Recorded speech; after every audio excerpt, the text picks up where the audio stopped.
पाठ 21 अब नहीं आती चिट्ठियाँ का हम लोग अभ्यास और स्वाध्याय का सॉल्यूशन इस वीडियो में करने वाले हैं। तो यहाँ पर अभ्यास का पहला प्रश्न है, निम्नलिखित प्रश्नों के उत्तर दीजिए। पहला है, कवि को अब किसकी प्रतीक्षा नहीं रहती है? उत्तर है, कवि को अब डाक की प्रतीक्षा नहीं रहती है। दूसरा प्रश्न है, चिट्ठियाँ किसके मन की गहरी पुकार है? उत्तर है, चिट्ठियाँ आदमी के मन की गहरी पुकार है।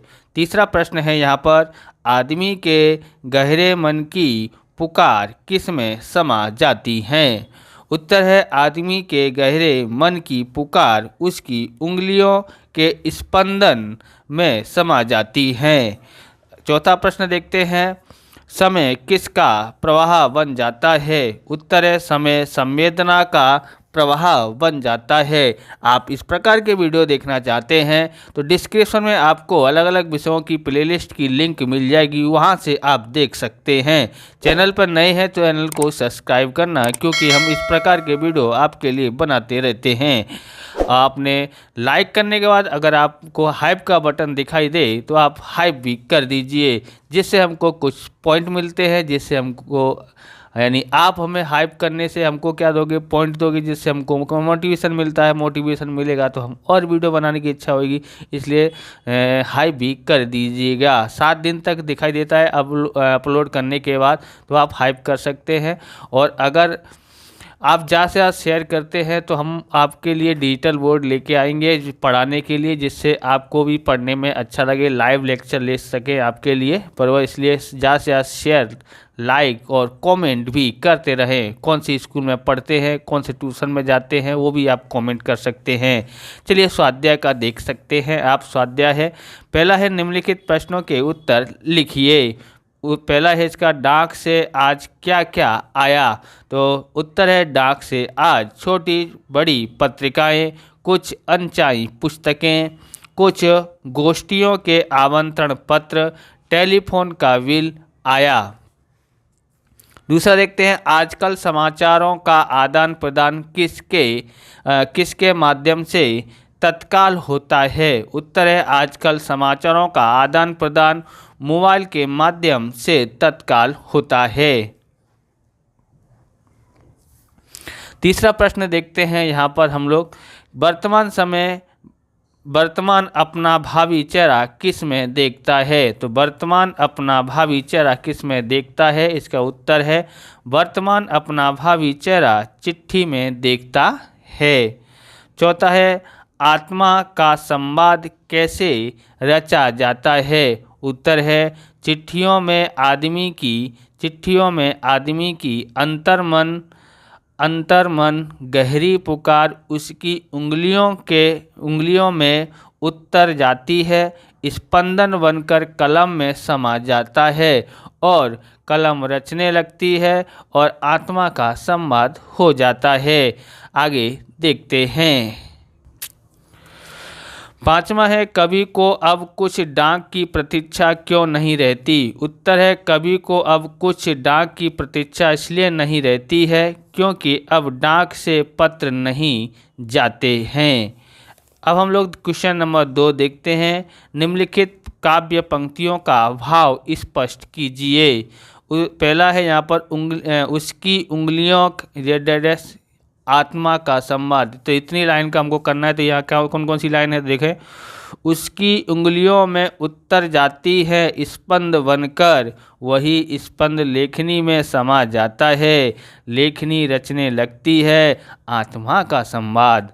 तो इसका भाव है, कवि कहता है कि मोबाइल में सूचना का आदान प्रदान हो जाता है, परंतु चिट्ठियां तो चिट्ठियां ही होती हैं, जिसमें आदमी की अंतर्मन आत्मा की गहरी पुकार उसकी उंगलियों में स्पंदन बनकर उतर जाती हैं।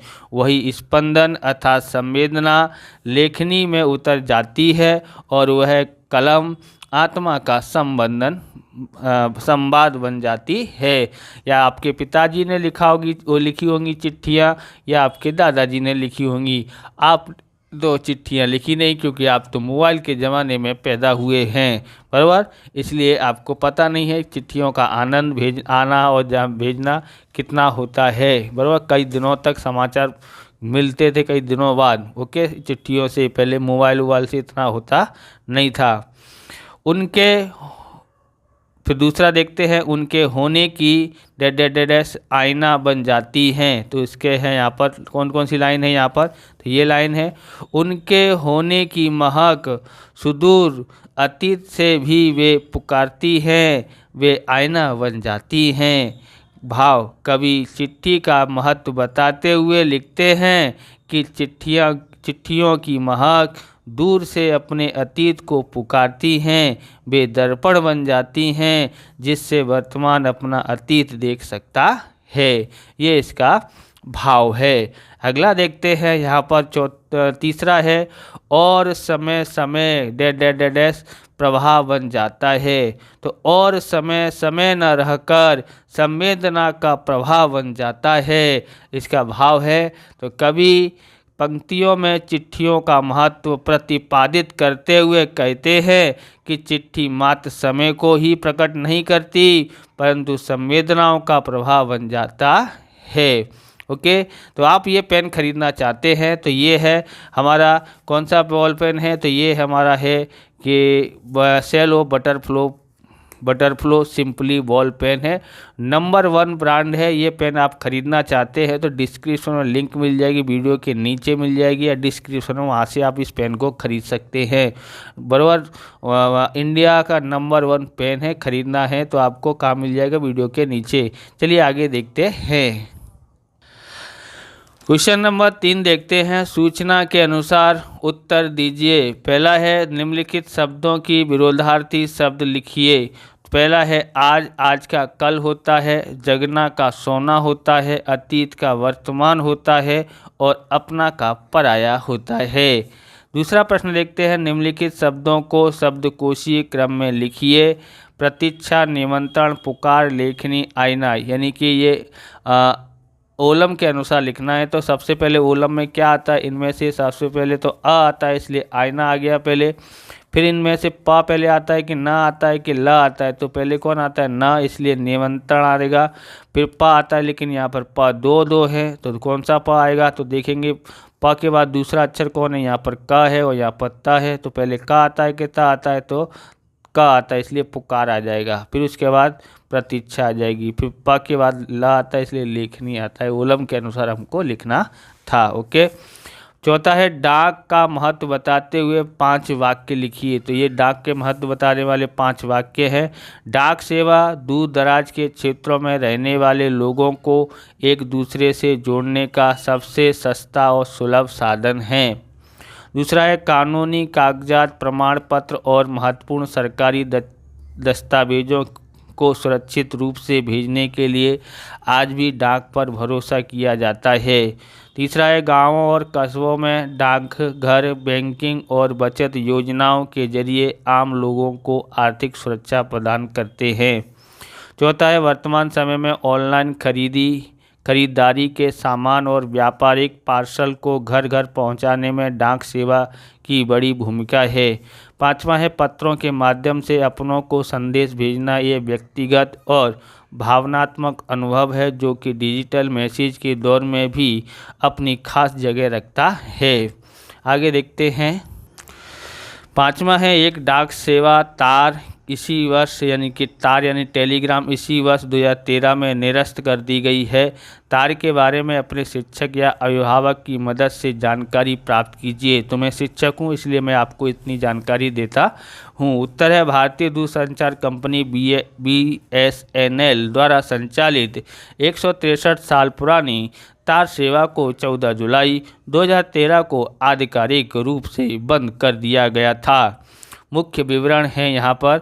तो शुरुआत कैसे हुई, तो शुरुआत में भारत में पहली टेलीग्राम लाइन 1850 में कोलकाता और डायमंड हार्बर के बीच प्रयोगात्मक रूप से शुरू हुई थी। 1854 में इसे आम जनता के लिए खोल दिया गया। ओके। कारण, इंटरनेट मोबाइल यानी बंद होने का कारण है इंटरनेट, मोबाइल फ़ोन और ईमेल के तेज़ी से बढ़ते विस्तार के कारण इस सेवा की मांग लगभग खत्म हो गई थी। यह विभाग भारी वित्तीय घाटे में चल रहा था।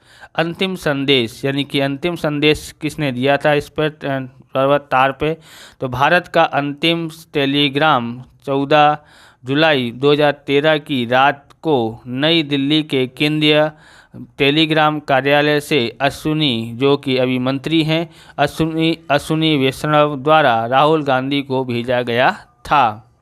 इसका महत्व, एक समय में यह संदेश भेजने का सबसे तेज माध्यम हुआ करता था। युद्ध, मृत्यु, जन्म या सरकारी नियुक्तियों की सूचना देने के लिए इसका व्यापक उपयोग होता था। इसके बंद होने के साथ ही भारत में संचार के एक बड़े युग का अंत हो गया। इस प्रकार से ये वीडियो पूरा होता है। अगर आपको हमारा वीडियो अच्छा लगे तो लाइक करें, शेयर करें, कमेंट करें। चैनल पर नए हैं तो चैनल को सब्सक्राइब करें। मिलते हैं नेक्स्ट वीडियो में। जय हिंद, जय भारत, वंदे मातरम।